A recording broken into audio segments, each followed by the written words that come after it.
Hello and welcome to Unleashed, the show that explores how to thrive as an independent professional. I'm your host, Will Bachman, and I'm excited to be here today with Max Friberg, who is a McKinsey alum and the founder and CEO of Inex One, which is a new concept in the space of expert networks.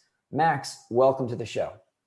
Thank you so much, Will, for having me today. I've been really listening into your podcast ever since you invited me back in the winter. It's incredible how fast time went. Very glad to finally be on the show. Really excited. Fantastic. So, Max, and for listeners, Max, I think you're sitting in Stockholm today. So we are doing this via Zoom. So forgive any audio. So Max, tell us a little bit about, just give us a quick overview of Inex One. So Inex One is a marketplace for expert network services. It's a technical platform, a SaaS platform, facilitating the exchange between clients on one end and the best expert networks on the other end. Okay. And I'll mention that I have used and tested the platform and I've had quite good success with it. So you're not an actual expert network yourself, but it's more, there's been kind of a proliferation of expert networks out there, and it's a bit of a hassle as a user. If you're searching for an expert, it's a bit of a hassle. There's some kind of big major ones out there, but then there's a proliferation of more mid-sized ones, and to kind of go to each one of those and submit your request is a bit, and then manage all those and see all the different experts are generating, it's a bit of a hassle. So what you've done is basically allow, a sort of to consolidate them all to, you put your request in once and then multiple expert networks can see that and submit experts through your platform. Exactly. And to be fair, that's only one half of the story, because both you and I, we've been on the customer side and right. Experience those exact pain points. Who should I contact? What should I tell them? What happens when they get back to me? How do I figure out duplicates? It's a hassle, and it's a rather expensive hassle for whoever ends up paying for it. I never made it that far up the McKinsey rung ladders, right? So I never saw the bill really, but it's a rather expensive process, and it's kept expensive due to the behavior of clients such as myself when I was in consulting. The rather high volume usage across many expert networks. Now, that's only half of the story. There's actually a story for the expert networks as well. The very same pain points that you just mentioned are reflected in a lack of coordination, email chaos, and a lack of prioritization on the expert network side. We think of Inex One as a two-sided marketplace where we optimize for both the clients and for the expert networks, creating value. I read this interesting Bill Gurley piece some time back where he talks about online marketplaces as a general concept that create value out of nothing. They connect economic actors who otherwise would not transact, hence creating value in transactions where such wouldn't take place normally by simply reducing the friction, the transaction costs. Yeah. So you're reducing the transaction costs, reducing the friction. It sounds like it's a good value proposition for the expert networks, because you help provide them with maybe kind of smooth their workflow, provide them with access to more customers. And so from the user perspective, maybe I'll share maybe my experience and you tell me if this is typical or if there's, other aspects to the platform from a user perspective. So maybe just pause. I think most listeners of the show are probably familiar with the concept of expert networks, but if you're not, it's basically if you're doing, market landscape or due diligence or trying to, learn something about a particular industry and want to speak with some person from that industry, you typically they're scheduled in 30 minutes or more typically like an hour interview. Expert networks will find that person do the compliance checks to make sure that they're allowed to speak with you and that they've been properly trained. And then, tee up, you submit, like, here's the criteria I'm looking for. I want someone who's a former employee of one of these firms, or who can speak to this particular industry, or has knowledge of this space. They'll tee up some people for you. You get to pick the one that you want, and then they help you schedule the interview. So very valuable if you want to quickly get up to speed on a space. And I've done hundreds, I don't know, maybe 1,000, but certainly hundreds of these myself.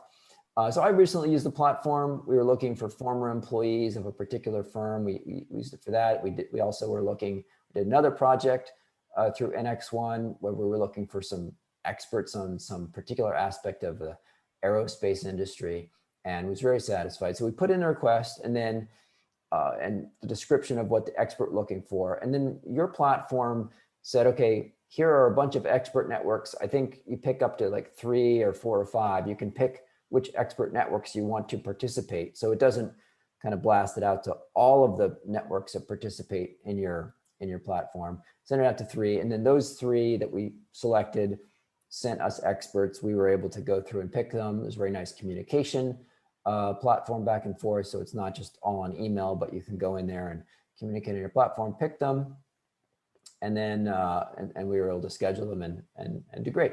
And the fees were a bit less than what I've seen at some of the larger, more well-known global expert networks. So the fees were like in the neighborhood of, I think, $800 to $1,100 for a 1-hour call. I don't know if that's typical what you see on your platform, but that was my experience. It was efficient. We got people that we needed. Tell me a little bit more about what other aspects of the platform maybe that I didn't see in just my first couple uses. Yeah, so it's I can talk about this forever. I tend to joke about being the biggest nerd on expert networks, and in fact, I've been called upon more than a dozen times to be an expert related to expert networks when there has been very meta when there were deals in the expert network space. As an industry, it's an incredibly dynamic and fast-growing space. I think it's been over the last decade. The industry has been around for 20 years. Over the last decade has been an absolute boom time, both in total market size and number of expert networks. Now, for all kinds of due to all kinds of evolutionary steps in the industry, it's reaching a plateau of maturity where we see other shifts, where there might be a shakeout, where there might be margin pressure, where there's a need for the industry to reinvent itself. And I think that Inex One plays a role in there. So starting out, you asked for what we do more than what you just described. Starting out, Inex One was very much the tool that I wish I had when I was at McKinsey. Streamlining all the experts and all the expert networks that I emailed with. I had my own spreadsheets for that, my own macros, and built little knowledge nuggets around that. But it was simply inefficient. So we started out, okay, let's think of this as an aggregator. Aggregate all the emails and all the experts so I can collaborate with my team. Then we saw, okay, what more can we do here? Well, there's a huge knowledge management aspect in there. Who did I speak to? What did we talk about? How good was this expert? Can I revisit when I revisit this topic? Can I revisit my call notes? Can my colleague, perhaps they are typically not allowed to see my call notes, given it's my client's property, but they can see on a broad level of all the 100 experts we spoke to in the automotive industry, who were the best ones. They will follow a bell curve of relevance and quality. So knowledge management, who did we speak to and what did we learn, is another big feature in there. A third one is compliance. If you think of how this is not necessarily your typical audience, but public market investors, more so than private market investors, are regulated, strictly regulated in who they may speak to and what they can talk about. As long as this is decentralized in individuals' mailboxes, there's a lot of compliance burden on the individual user and the expert network user. Now, by streamlining the communication about experts and interviews through one platform, you get a central oversight. So you can have trained compliance professionals review what's going on. Who are we about to speak with? What do we talk about? This is something that many of the expert networks offer individually, but given everyone uses multiple expert networks, it's a hassle to do in an efficient way. That's a lot on the client side. You get free call transcripts, scheduling help, team collaboration features to take notes on the experts, etc. Then there's a lot of tools for the expert networks as well. The way I think of it is we're building an ecosystem. There's an ecosystem that I was part of when I was in consulting, a rather inefficient ecosystem. Clients emailing with expert networks with incredible transaction costs for everyone. The reason I was paying so much for my calls was because I generated high OpEx in the expert networks, right? Right. I was like the boy who cried wolf all the time. I was like, guys, I need experts on this thing and then that thing.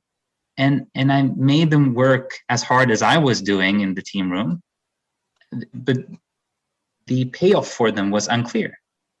So in a way, you could say I was optimizing for the short term, but sub-optimizing for the longer term. Getting many experts today, but getting worse service and higher costs tomorrow. In the Inex One ecosystem, we create that transparency and trust that is missing from the current emailing ecosystem. Mm-hmm. We, as you said, we limit the number of expert networks that you engage to make sure that there's sufficient ROI for each expert network. Mm-hmm. Mm-hmm. But we also quantitatively and qualitatively assess the expert networks to make sure that they are indeed the best ones for you. The increased trust that they have in the quality of the platform helps them to really go full steam on every project. And it makes it very, it was almost funny how evident it is to everyone when a client is misbehaving. And the client then sees, okay, well, I'm misbehaving. I've done this and that over my past projects. This is why I'm not getting the best service. I cannot expect to get the best service anymore. And here's what I need to do to get there, to become a A+ client and get the same service that the best clients do.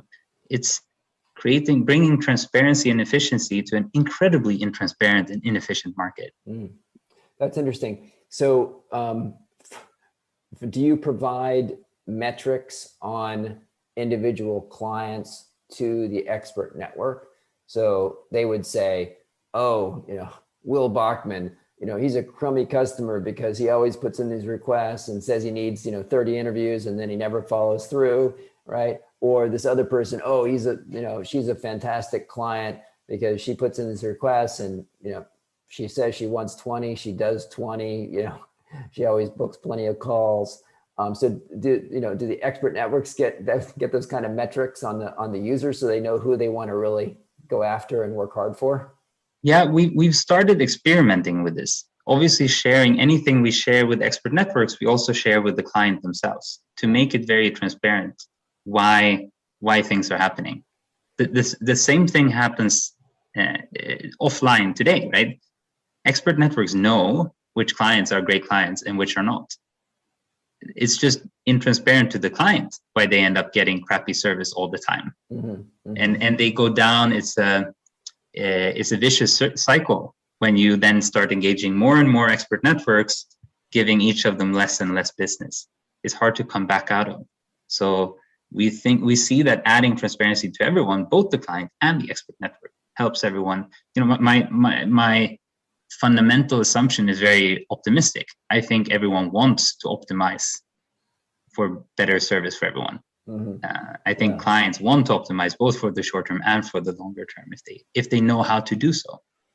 No, that's an interesting point I hadn't thought about before, which is that kind of double-ended reputation building and reputation management, that just like if you are really, rude to your Uber driver and they give you a crummy review, maybe future Uber drivers like won't pick you up or so forth. It's a similar thing, that if you're a crummy customer, and don't follow through, then you're providing the visibility to the other side of like, oh, this is a really good customer serve, or this one not so much. That's an interesting perspective. So you were at McKinsey for a few years. It sounds like you used a bunch of expert networks. What got you thinking that, tell me how your thinking evolved, that, wow, there's really a need in this space to innovate and to provide more of a marketplace to help reduce transaction costs? Yeah, it was quite a ride, quite a journey. It's not, nothing that came out of the blue. In McKinsey, I was very focused on private equity deals. I did mostly transaction work. Oh. And therefore, I was a massive user of expert networks. And I quite enjoyed it. It was a way for, a fairly junior person to become incredibly knowledgeable about a topic.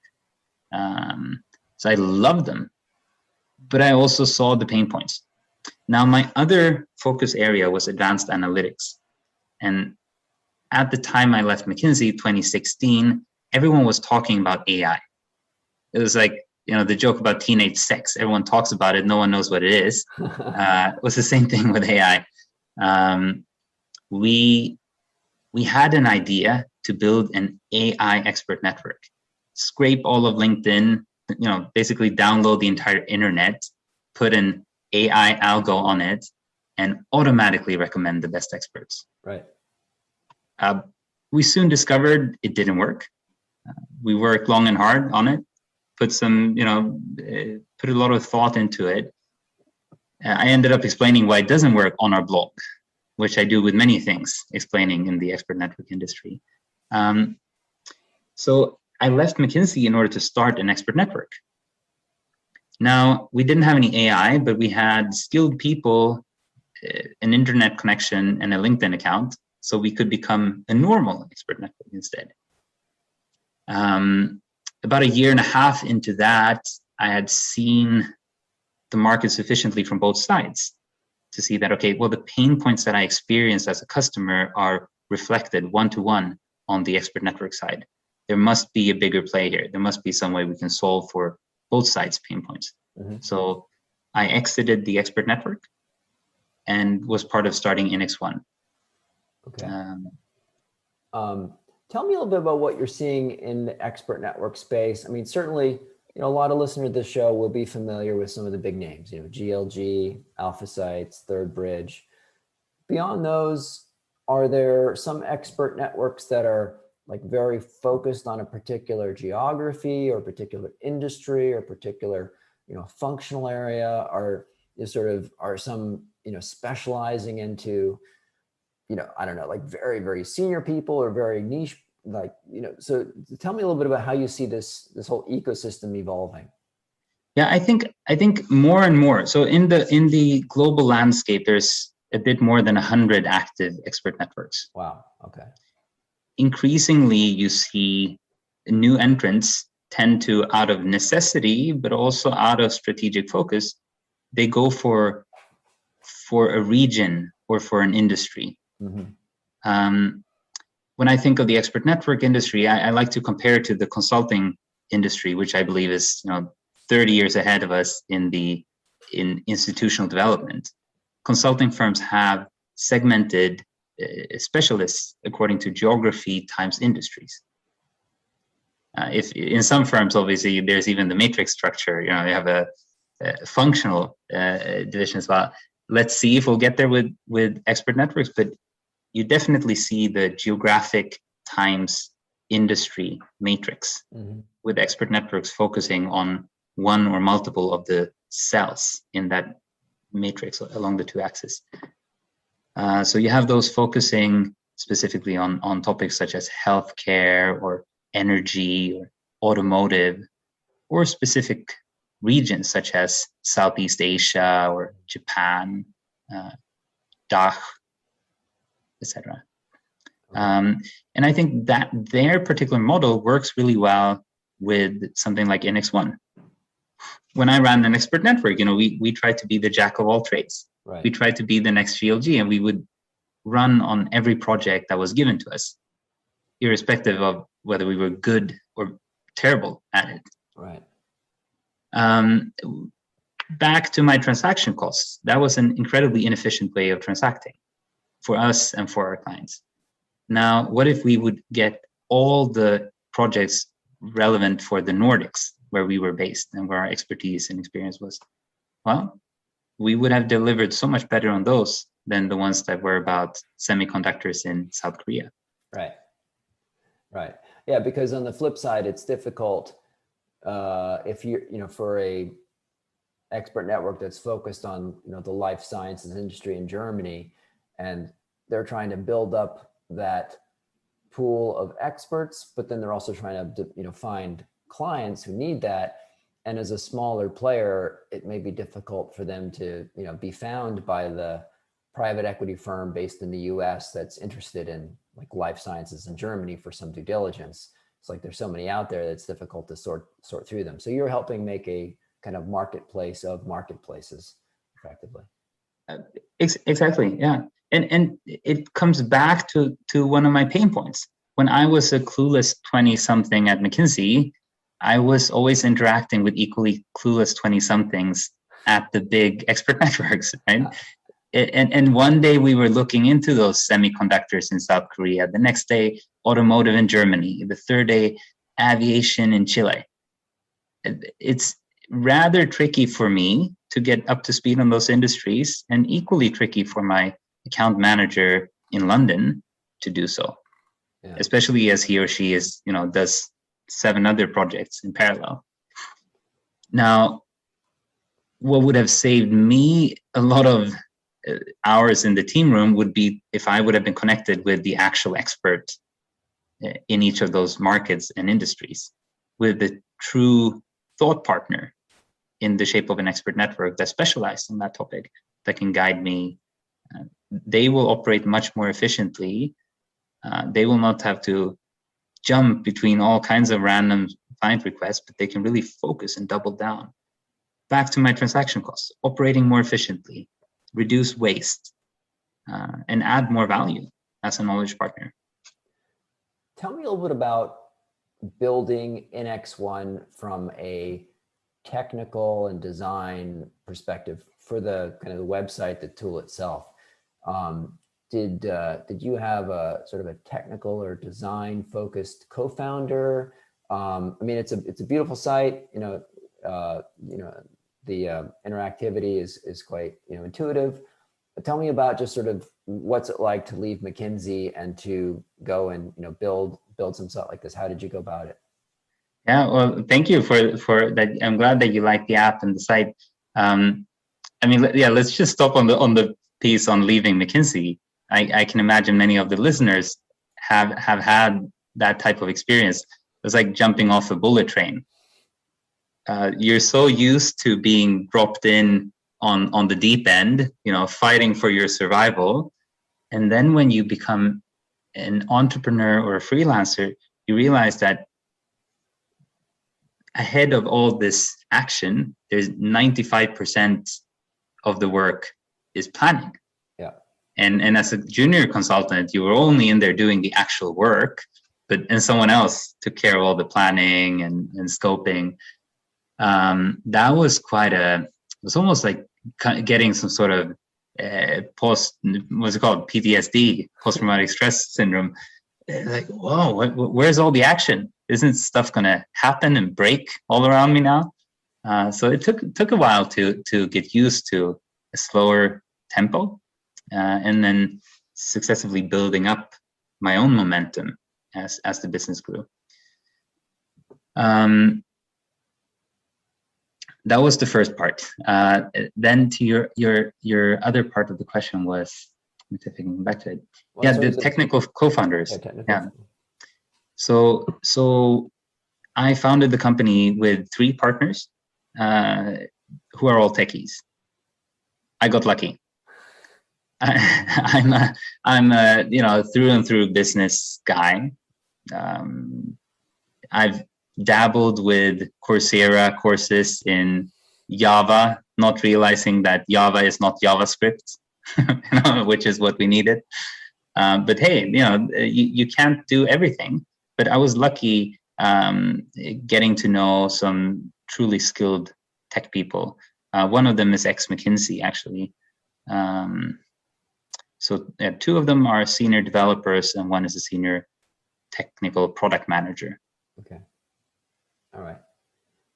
And then I imagine that there was, and tell me a little bit, who do you find is using your platform right now in terms of the clients as opposed to the networks? Is it a lot of independent professionals? Is it smaller consulting firms or PE firms, or what sort of client base are you targeting?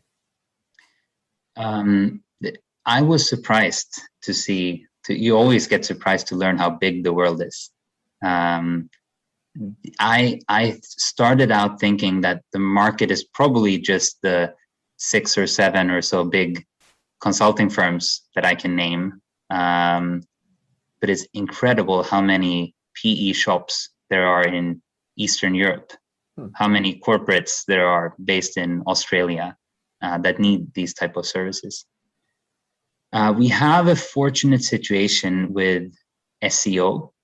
So the articles that I mentioned have garnered a lot of attention worldwide. So we have gotten clients inbound from all over and continue to get. So our client base is a mix of consulting firms, big and small, private equity. Those are our two biggest segments. But then corporates are like 20% of our client segment. And you've been getting a lot of that as sort of inbound from the content that you've created on your blog? Exactly. That's impressive. Yeah, that's impressive. Yeah, I think it was a lucky slot there that no one had written anything about expert networks before. I don't expect that would happen in most industries, but very few people had written. It was basically me and there's a gentleman called Sandy Bragg up on the East Coast, US. We were the only ones writing about this industry. Now it's picking up. Okay, so that's an interesting lesson of to get known in a space, pick some niche that no one is writing about, that people care about understanding, and write about it, and people will find you.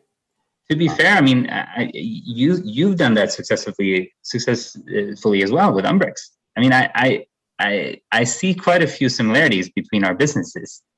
I mean, the content that you're producing for the community, the way you think of the community that you're supporting and working with, but also in creating that marketplace, creating opportunities for independent professionals. In our case, those would be the expert networks, to work with and on client projects that they might not access otherwise. Yeah, no, there's some parallels there. So let's mention the website. It's Inex.one. That's INEX.ONE, like the number. So that's probably the place to start. And Max, for our listeners, do you have anything else that you want to offer or mention to them about if someone wants to try out your platform and get started? They're very welcome to come and try it out. I believe we have the best offering in the market, both in terms of the price model, but also in terms of the quality delivered by the expert network partners. They can mention, if they mention that they've heard the Unleashed podcast, they'll get a personal onboarding from myself, or at least a personal greeting from myself. All right, fantastic. That is awesome. So Inex.one, INEX.one. Check it out. We'll include that link in the show notes. Max, thank you so much. This was great. Really appreciate you coming on the show. Thank you, Will. Great being here.